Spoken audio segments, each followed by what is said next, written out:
bata Bible rako timboona. Tiende ku book ya 2 Kings chapter 23 verse 22. Ndirakumbira vanhu kwa yes, yeah, 23 verse 22. Titarise shoko raMwari kuna madzimambo wechipiri chapter 23 paverse ya 22. Zviro kwazvo havana kumboita paseka yakadai kubva pamazuva avatongi vaitonga Israeri, kana pamazuva ose amadzimambo aIsraeri, kana pamadzimambo aJudha. Asi negore regumi namasere ramambo Joashi vakaitira Jehovha paseka iyi paJerusarema. Josia akabvisavo masvikiro ose navaroi namaterafimi nezvifananidzo zvose zvinonyangadza zvakawanikwa munyika yaJudha napaJerusarema, kuti asimbise mashoko omurayiro akanga anyorwa mubhuku yakawanikwa mumba maJehovha naHikia muprista. Mazvita yandiri kuparidza pano inonzi the lost and found book. Bhuku rakarasika rikawanikwa. Ndichada kuti Mwari vatitire zvakanaka unyasoteereresa. Ndine mazwi ndinoda kuti unzwe. Pano pane nhau yandichakurumbidza kusvika chaipo pakati payo. Ndichimanya nokuda kwenguva. Pano paita mambo Josiah. Pamadzimambo ose akatonga ndiye mambo wakatonga achiri wechidiki. Ndakanzwa muvhangeri vangu vachimhoresa vanoti Yesu wechidiki. Uyo ndiye akanga ari wechidiki. 8 years wakanga aamambo ane simba, aizera remwana wechikoro. Varume vese vakabvuma kuti ngaatonge. Chakandityisa pakuverenga kwangu Bhaibheri, ndine imwe nyaya yandakaverenga, ndapedza kuiverenga vandazodzokorodza kuverenga musoro weshoko. Ndikaona pakanzi the rich young ruler. Rich young ruler. Ndikati indava zvinhu zvabatana izvi, kuti mudiki, mupfumi uye mutongi. Ndokubva ndaona kuti chakasaka vabvume kuti atonga ari mudiki wakaita mari kupfuura vese. Ane mari ndiye anei? Ane simba. Chero kukanzi kwafiwa kumusha, atenga coffin ndiye ane simba. Chero makati akati ndinovigirewa kwakati, atenga coffin anotaura. Handitika? Josiah ndokutonga wakanga ari mwana wa Amoni. Amoni unonzi wakaita zvivi kupfuura baba vake.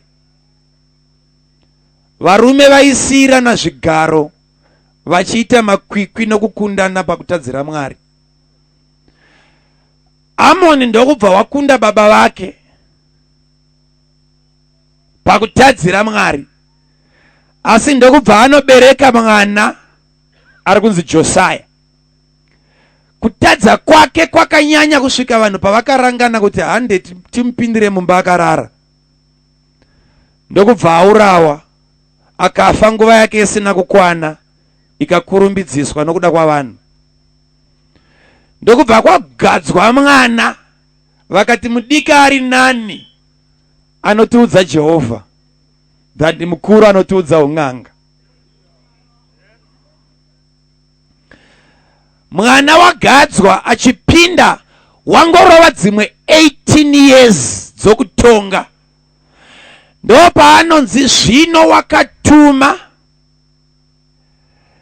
secretary. Pana secretary akanga aripo kunyika yavaJudha, akatumwa namambo kuti aende kutemberi Kutemberi kwacho akanga aine agenda. Mambo havana kungomutuma kuti ingoenda. Kamwana kane 18 years dzokutonga kapinda kaine chi 8 years. Anga ane makore mangani vanogona medzi? 26. Ane 26 years. Ndo paari kudedza muchinda unonzi Shafan. Shafan ndiye akanga ari secretary vanare veguta kana kuti vekwamutoko. Ndoko wakambokanganwa mavhesi handiti?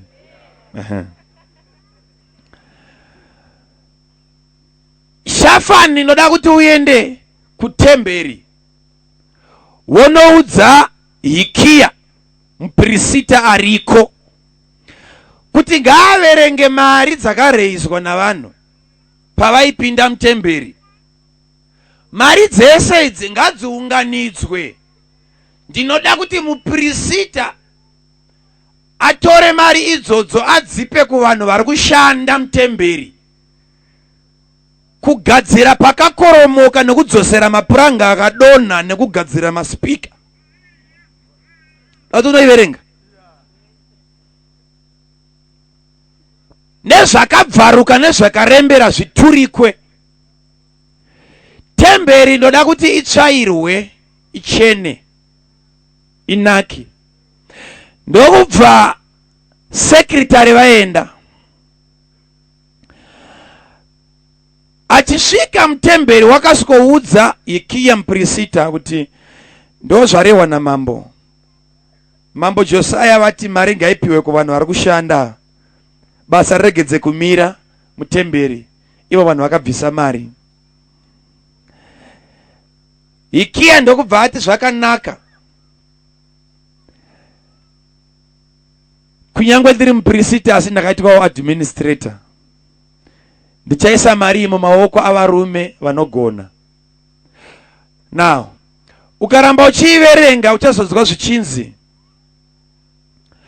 pavanhu vese vakabvisa mari hakuna vakazoenda kunobvunza nekuti mari yavo yakaseenzeswa zvakatendeka. Tunoiverenga yese.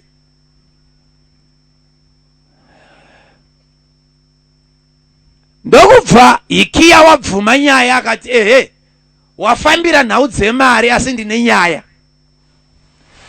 Pandanga ndichifamba mutemberi muzvinhu zvakaondomoka nemumaspider nemuguruva mumaruins ese, ndine pamwe pandazonosvika ndikabata ndokubva ndanovhomora bhuku yandaona. Ndavhura bhuku iyi yaita mazwi andatya. Chinguri ndakapinda mubasa rechiprista. Bhuku yacho iri pano. Ndichiregedza kuyera nyoka negaviyo iripo, iri pano. Iwe hazvi kunetseka uri sekretari haunganyora usingagona kuverenga. Verenga ndombva aripiwa. Ndokurava bhuku Shafani anzwe mazwi ari mubhuku yacho. Akati izvi hazvidi tiri tu izvi, mambo wechidiki ngaaudzwe. Ndokubva bhuku yatorwa ndokubva yaendwa naye kuna Josiah. Josiah kana anga achidya wakasikonzi mambo ndimbokuonai pano paita nyaya. Kwakanaka here kwandanga ndakutuma kutembera? Akati kwakanaka, ndasiya mari dzapiwa vashandi, basa raakufamba, asi kwaita nyaya. Ndaenda ndichifambira nyaya yemari, asi ndanowana kuine nyaya yebhuku.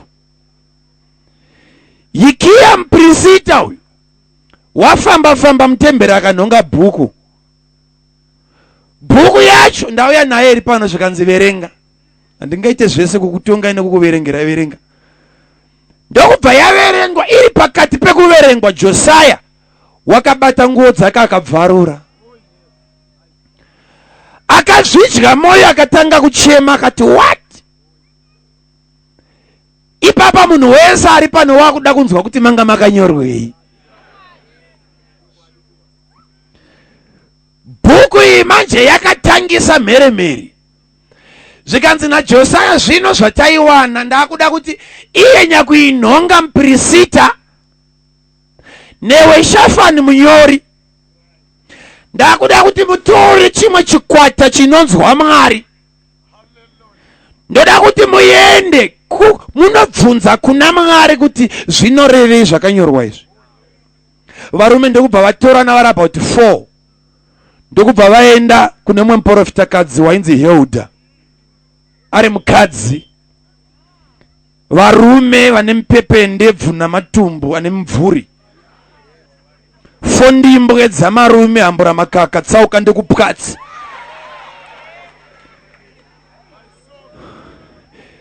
Ivo vaine meso vakatsvaga mukadzi ane meso omweya. Zviye zvekuti vakadzi ava paridze vakadzi ava naMwari ndezvechinyakare. Mwaka uno vakufamba naMwari wavo. Kune vakadzi vanoti kana vagarwa naMwari vanokunhongerai tsono. Vakati shorai asi kana makuda Mwari muchauya. Komiti yese Jerusalem ndokubva yauya pamba pemukadzi. Zvikanzi tibvunzire kuna Mwari. Mukadzi ndokubva apindura zvikanzi Mwari wataura. Chidzokerai munoudza Josaya kuti ndanga ndakafunga kuparadza guta rino. Raifanira kutsakatika zvekuti vairiona vaifanira kushama. Ndiparadze chose, ndipedze chose. Asi nemhaka yekuti Josaya paarava bhuku wazvininimbisa akabvarura nguo dzake akachema, ndakudhileya kusvikira achifa then ndotanga nyaya iyi. Hasha handisi kurivhesa, but chandakuzondinonodza kuda kwaJosaya wachema wazvininipisa. Saka kurova munhu ndakuzorova asi Josaya asisipo. Handichaita zvinhu izvi achiona. Mwana akatendeka uyu. Ndokubva shoko radzoka zvikanzi Josaya nyaya yanaka, mambo wataura, Mwari wataura, yapushwa kusvika muchifa. Iye achiziva kuti handisisimo munyaya, but wakanzwa kuti kochembere, ko vana vandazvara vari kusara, ko vazukuru, ndine muroora ane pamuviri, yanakira ina asiko mhuri. Zvikanzi varume yaverengwa mubhuku haisi kuzotsakatika. Kunyangwe Mwari wataura ndakuda kuti padedzerwe musangano. Ndokubva kwarohwa hwamanda kana dziri ngoma. Vanhu vanonzi vakadaidzwa vose, vakuru navadiki namadzishe. Ndokubva kwaitwa a conference isina akasara kumba. Vanhu vese vauya zvinonzi bhuku iye yamutsa hasha. Zvikanzi iwe munyori chiverenga vanhu vanzwa. Mungazoti ndakaipa moyo, verenga. Ndokubva yaverengwa zvakavhundutsa munhu wese anga aripo. Nekuti bhuku iyi yakanyorwa ndokubva yavigwa naakaviga. Yaverengwa, nyaya yapedza kuverengwa, ndo panonzi mainzwa kavarume, chinditeererai ini ndini mambo. Takuda kuparadza zvifananidzo zvese zviri muguta rino. Hakuna chiri kuzosara. Vhesi yaverengwa manje apo yati hakuna kumbobvira kwakaitwa paseka yakadaro kubva mumazuva ava avatongi kuenda kumadzimambo. Papaiswa reason nekuti Josaya wakabvisa varoi neng'anga pakati paIsraeri. Paseka inongori imwe chete, zvinodyiwa zvimwe chete, asi isina kumbobvira yakaitwa kubva panguva yemadzibaba ndeyekubvisa varoi. pakati pavanhu vaMwari. Iya ina kubvira yakaonekwa. Ai. Vari kumiti muri kutinzwawo. Bhuku iyi yamutsa moyo wamambo zvikanzi takutangira papi varume. Zvataona shungu dzaMwari, Mwari akaramba zvese izvi mubhuku iyi. But tarirai mutemberi yaMwari munotori nechifananidzo chaBhaari chirimo. Nechimwari chinonzi Ashera. Chinotori muchechi maMwari wacho. Ipapo takutanga kutosuspekta kuti ananyakuvaka zvimwari izvi ndo vakambenge vaviga bhuku iri. Nekuti bhuku zvariri kuramba ndo zviri muchechi.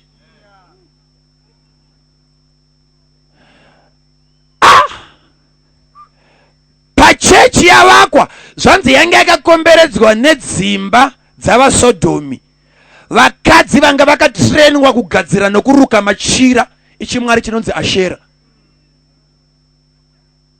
Zvekugarirapo pachechi vanoada vachingobuda service vachitora machira avo mudzimu vachienda. Josiah akati varume batai mapiki namafoshoro. Satani wairasa kuti bhuku iyi inhongwe ndichiripo. Ndokutanga kutedegura nokutedegura. Vachibvisa zvimwari nokutsvaira kereke. Vapedza ndokubva vaenda kudzimba dzemadzimai. Vakanga vakatoemployewa vaibhadharwa nesvondo kumukira Mwari. Ndokutanga kupisa dzimba nokuparadza. Ndokuenda kune makoma akakwirira kwavaiungana vachienda kumasowe. Ndokutanga kunokoromora zvimwari zvese. Vachidzoka zvinonzi Josiah wakacheuka. Ndokubva ati kwa icho chicho zvikanzi makuva. Makuva. Eva inamata chifananidzo zvikanzi fukunurai muunze mabhonzo avo anofanira kupiswa. Hasha nekuchitunha kwese. Josiah akati handina mwana anosara achifa. Varume ndasumukira panapa nenguva diki ndingangotenderera. Ndasumukira bhuku yanga yakavigwa ine chekuita nemuroyi wako. Una kundinzwa. Pano varume paita bhuku yaigara muchechi asi yakarasika. Vacho vakaiviga vanokarenge ndivo ivavava.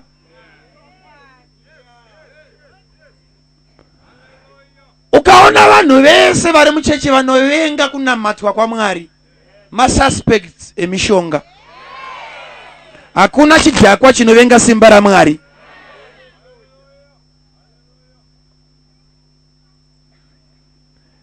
Torei bhuku revigei ndokuita maitiro madiro aJojina. Varume ndokubva vavaka zvavanoda muchechi vachiziva kuti hakuna bhuku inogavhena vanhu kunamata.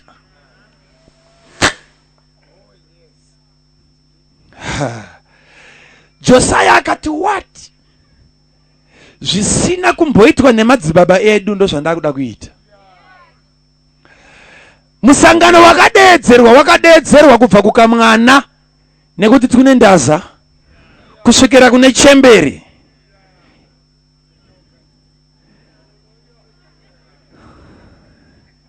Nekuti zviva zvina mazera. Varume chembere dzakauya dzaimboziva kuti mwana wafungei. Ezvipano kana paine varoyi vauya hakuna mbonyumwa kuti nhasi kunei. Vangouya sepaseka yamazuva ese. But chichasiyanisa service ino nedzakamboitwa kubva panguva yemadzibaba kubata varoyi tichikanda kunze kwechechi. Ndakapinda mune imwe kombi ndokuona pakanzi marara atirambidza asi tirai kumba kwenyu. Utsvina. Varoya atiramba asi royerai kupi? Zvanzi Josiah wakabvisa vese vaienda kun'anga nevaienda kumaprofiti navakabatwa vaina matombo omuteuro navakanga vaine ndaza dzemunamato. Vakati zvarwa nebhuku izvi varume, makazviita bhuku isati yawanikwa. Satani wairasa nekuti tainhonga. Ndati bhuku ye tainhonga. Ende maindiyo akainhonga mupirisita. Ende tamunhonga papa Hebroni papanapa. Ndaibata waya yacho. Papanapa. Tine vanhu vari miserable. Life yavari kurarama hizi yavo nokuda kwechimbuya china mavende chinoroya.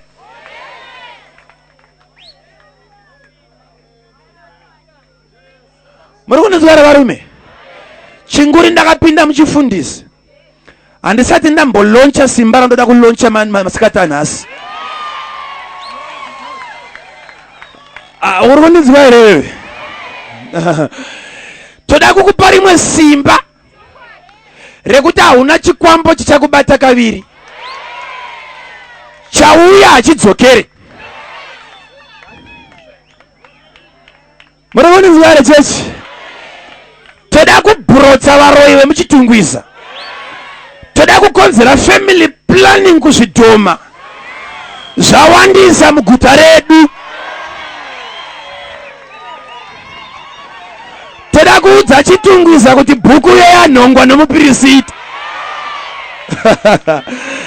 Toda kuti unoudza tete vako kuti tine muzodziwa wepaHebhuroni. Mupirisita anonzi Hikiya wakativhomorera bhuku masikati machena rinopesana neuroyi hwenyu. Masikati anowanwa yakapisa Satani. Atina mukristo anobatwa tiripo. Unonyepa iwe.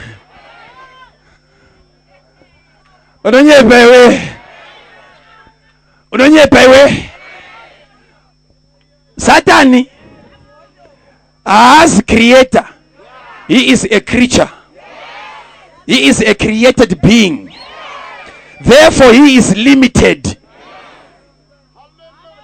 Mwari kana ari akasika haigona kupa chisikwa simba rinopfuura rake, nekuti waigona kutorerwa denga rake. Saka hakuna uroyi, hakuna un'anga, hakuna chitsinga chisina kutanga chatestwa.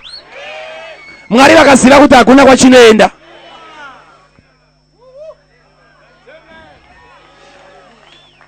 Uri kunzwa here mwana wa Afrika?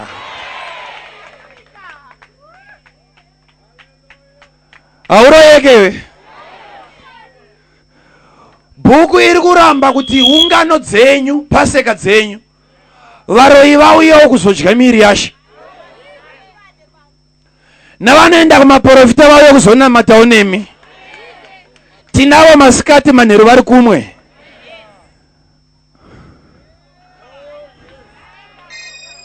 Ipo panapa kune shasha vanotobhigwa kumakomo. Ipo panapa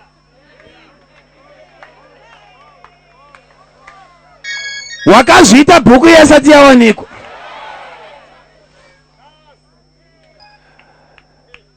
Varume kana zvichitipa kuti nhamba yedu idzike, yakutotanga kudzika.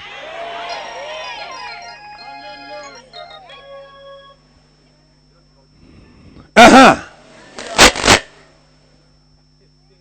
Indava unoita hama yakakuvenga. Zvayataura pamusoro pako ndozviri kuitika.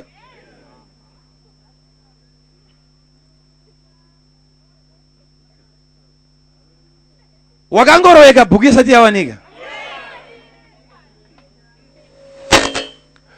Gore rino ndo gore rauchabuda usina sendi rabatwa nechikwambo.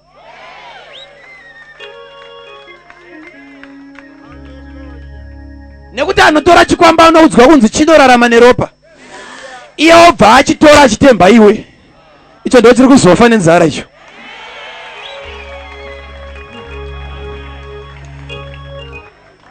Don't worry. Kana vavengi vakanzi vawanda vakaita sei, ngoda kuti ufare nekuda kwechinhu 1. Bhuku yanhongwa pano iri kurambidza kuti urambe uine vavengi vako pedyo. Vanofanira kuti vakakutarisa vaite nyongo.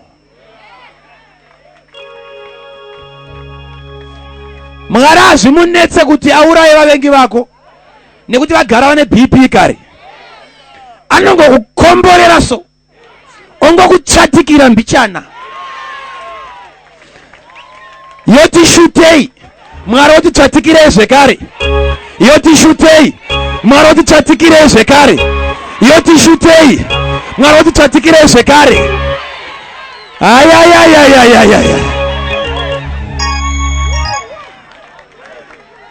Mwari kana akuda kutsvaira mhandu dzako, dzimwe dzenguva abate muvengi wako, anobata iwewe, obva akuimprova.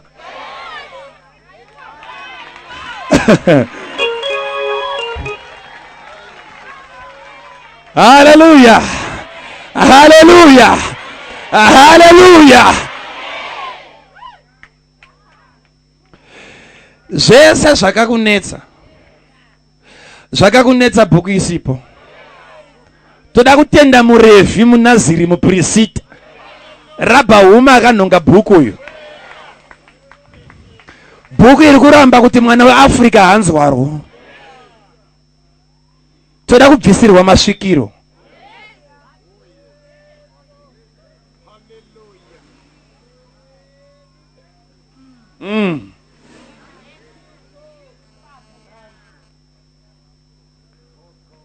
Toda kubvisirwa masvikiro.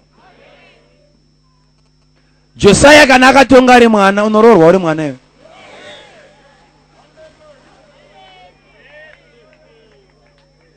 Roridzwa rechechi. Satani muri wenema. Nemadhimoni nemazvisekuru zvakapinda muvana vedu veyouth vechikomana. Achimbonzwa kuti chakashota. Uri kunudza kuti vasikana vese ava washaya kana 1 papapa.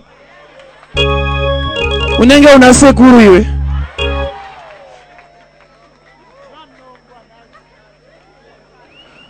Runonzi runako ndo pamusha parwo pano. Panonzi panyaka vasikana. Panyaka sikana.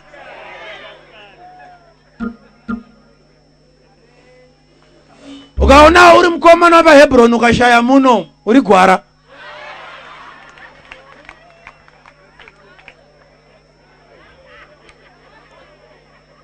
Vana ngavarorwa, vanamatirewo zvimwe.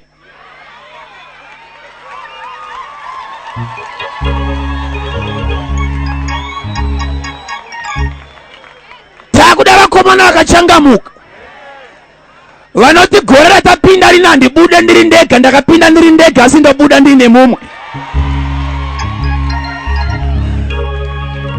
Takuda vakomana vane development, kwete vanongogona kurembedza mabhurukwe. Yo. Get away. Takuda vakomana vakasvinura.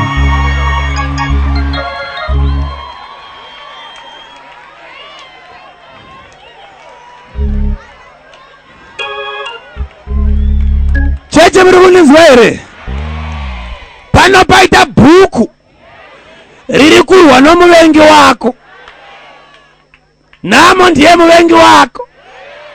Chirwere mhandu yako. Wakarwara ndava bhuku yanga isipo. Zvino zvataibata tikaivhura mapeji, utano hwako unodzoka. Murume akaenda anodzoka.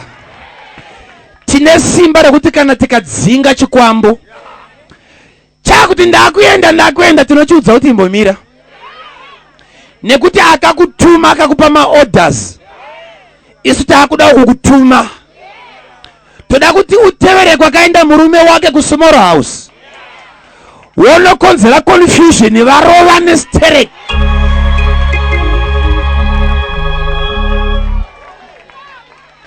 Kwete kuramba na bedzi vatange vakiyana.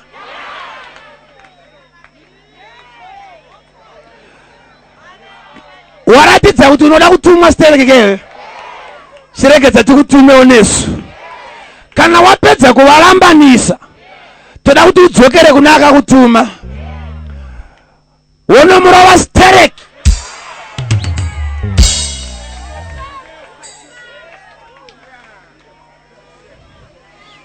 Ai gaga. Iwe simba ratina raridze. Kuna mama vakauya kwandiri vakati mufundisi, ndiri kuroja asi ndathreatenwa pamba pandinogara. Panal ari kunzi landlord but ndi caretaker. But muridzi wemba ari kunze kwenyika. Iva vanhu vanonetsa. Katadza kupfuma nezvakanoda kuti rahasha pazvinhu zvemuridzi. Rinde yako heremba yacho. Kwese kwaunogarwa ukaona uchishungurudzwa ita research. Uchana kuti muridzi wemba haaziriye. Izvozvi zvehasha nekungwarisa neutsinye ndo zvinomushayisawo dzake. Mwari anoona kuti paunodai nemuridziko yako. Zvikanzi ndashayiswa zororo rendi yakwirazve. But ndiri kubhadhara ndine mazuva ndaakuudzwa. Kunzi ukaramba uri pano uchabva wakupega. Ndikati nchindinzwa yamai. Imi muri kudai imwe imba here kana kuti muri kudai ipapo zvanzi ndiri kudai ipapo. Ndikati chinditeererai. Chero manga maakuda kubva ndichada kuti mubve. Nokuda kwemazuva avataura kuti muchapenga. Ndakuda kuti mugare ipapo. Mazuva avataura ndo andakunamata kuti adzokere. Muri kunzwa here? Mai vavo ndobva wandifonera after 2 weeks. Zvikanzi mufundisi ndiri kubva kuchipatara. Vana vemurume iyeye vabva mhiri kwamakungwa kuUK. Vakauya kuzoona mubereki. Panguva yavanga vachiona mubereki, mwana wacho mukuru nobatanga kupenga.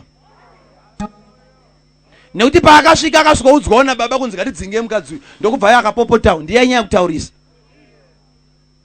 Saka tiri kubva kuchipatara izvozvi. Tangonomusiya. Asi haana kurapwa wapiwa injection. Enda haana kupiwa mubhedha tadzoka naye ari mutaxi.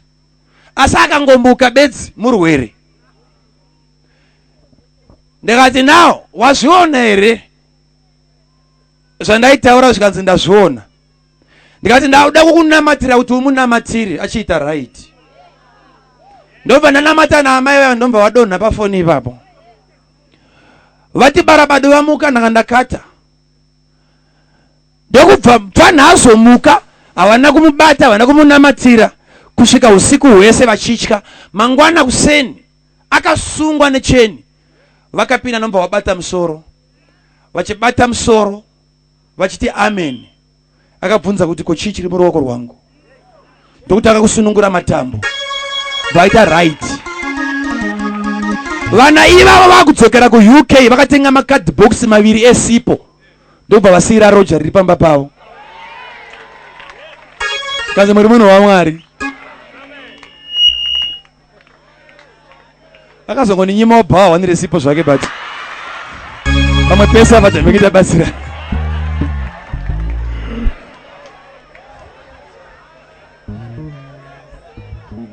Urionezwa here chechiwe. Ai. Toda kuzvidzosera kwazvakabva.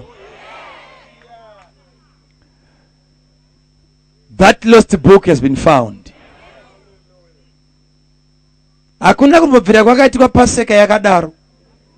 Madzibaba haana kuiona. David akafa asina kuzviona. Solomon akafa asina kuzviona. Amoni wakaenda asina kuzviona izvi. Sekuru vako vakauya vakaenda asina kuzviona izvi.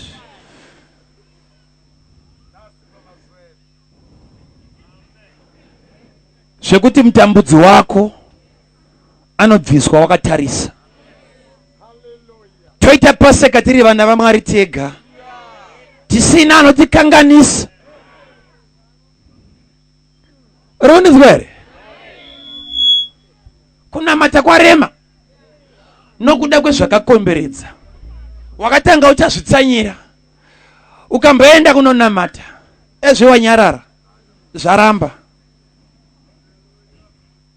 But ndinofara kuti Mwari ane time. Bhuku yawanikwa ine chikonzero. Mwari anosvika paanotara mutsetse kuti kunamata makadaro kwakwana. Enough is enough. Muronedzera church. Enough is what? Zvino bhuku ndoyaverengwa pana munhu wese achinzwa. Tikaziva kuti Bhaibheri rinotaura kuti iye wakava murombo kuti isu tive vapfumi. Rikataura kuti namavanga ake takaporeswa. Rikataura kuti Mwari unovenga kurambana. Zvatariverenga takuda kuzviita. Wandinzwa? Manheru ano, masikati ano, ndoda kuti kana uchikwanisa usumuke. Taverenga bhuku rapedza kuverengwa. Josiah wakatanga kubvisa. Taverenga, tapedza, takuda kubvisa. Tiri kunamatira simba rekuti hakuna dhimoni richadzinga kaviri. Tiri kutsvaira kupedza nhasi. Tobva takupa simba. Simba rekuti kana wakadzokera kumba, haupinde mumba, madhimoni agoramba ari mumba. Toda kunamatira presence yaMwari. Anointing inodambura majoko ese ehuranda. Yekuti presence yako bedzi. Presence yako bedzi. Tambo dzinotanga kunyorova namafuta. Hauna waona matira wangoti rugare bedzi. Ndoro wakutoitika. Hauna waona matira wangopindawo zvako mukombi. Unongodzwa vakuti makudziya vakuvhura mawindo. Anointing that breaks the yoke. Mafuta apa ari kuburuka pamusoro pako, ari kubvisa zvanga zvichikunetsa, nokubva simba racho rasara rakakuchengeta kuti ubatsire vamwe vanhu vasipo pano. Do you believe? Ndakuda kutuma simba masikati ano. Kana uri kurwara, kana uine stress dzako, kana iri depression, kana iri cancer, kana chiri chii, I don't mind. Bhuku yaverengwa iri kusapota kuti muvengi wako ngaabviswe. Tipinde paseka isina kumbopindwa. Kubva mazuva emadzibaba ako nemadzimbuya ako akanamata achirwara, uchaona zvavasina kumboona. Devil is a liar. Devil is a liar. The devil is a liar. The devil is a liar. Pane vakawanda vari panapa madhimoni akutodedera izvozvo. Kurova kuri kuita hana yako hakuzi kwega. That's a manifestation yemweya weutsvina wakuenda.